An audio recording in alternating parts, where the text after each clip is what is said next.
তোমরা তো সবাই জানো 24 ডিসেম্বর মামামের বার্থডে ছিল। তো বার্থডে দিনে ব্লগটাই তোমাদের সাথে শেয়ার করব। সেরকমভাবে কিছু ক্লিপ নেওয়া হয়নি, বাট যেটুকু নেওয়া হয়েছে ও যা যা করেছে সেটাই তোমাদের সাথে একটু শেয়ার করি। চলো। ওর বার্থডে ছিল 24 ডিসেম্বর, আর 25 ডিসেম্বর ছিল ক্রিসমাস ডে। আর তোমরা তো সবাই জানো প্রি স্কুলগুলো সব কিছুই সেলিব্রেশন করা হয় সমস্ত ওকেশনই।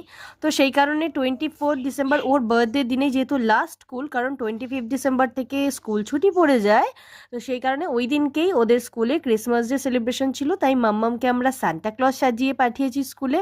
এবং তোমরা তো দেখতেই পেলে ওর কিছু ফ্রেন্ডসের জন্য কিছু কেক আর চকলেট নিয়ে গিয়েছিলাম। আর দেখো মাম্মাম এখন স্কুলে যাচ্ছে, এই যে স্কুলে ওকে আমি এন্ট্রি করিয়ে দিচ্ছি। তারপরে দেখো আমার মায়ের আজকে আসার কথা ছিল, মানে ওর দিদুনের আসার কথা ছিল। দিদুন ওর জন্যই স্টাডি টেবিলটা নিয়ে এসছে। তারপরে মাম্মাম স্কুল থেকে আসার পর ওকে লাঞ্চ করতে বসিয়ে দিয়েছি। ওর লাঞ্চের মেনুতে ছিল চিকেন স্টু, ডাল, পাবদা মাছ, চাটনি, পায়েস, 5 রকমের ভাজা, ডাল, স্যালাড, এই সমস্ত কিছু ছিল। আর দেখো এবারে মাম্মামের বার্থডে যে ছিল 3 বছরের, তো সেভাবে কিছুই করা হয়নি, জাস্ট বাড়ির সবাই মিলে একটু খাওয়া দাওয়া আর কেক কাটিং, ব্যাস এইটুকুই আনন্দ ফুর্তি করেছি। আর মাম্মাম দেখো এখানে কিন্তু লাঞ্চ করে নিচ্ছে। আর ওকে তো এভাবে সাজিয়ে কখনো খেতে দেওয়া হয় না, একমাত্র বার্থডে ছাড়া, সেটাও 1 বছরেও ভুলে যায় যে কবে লাস্ট খেয়েছে এভাবে।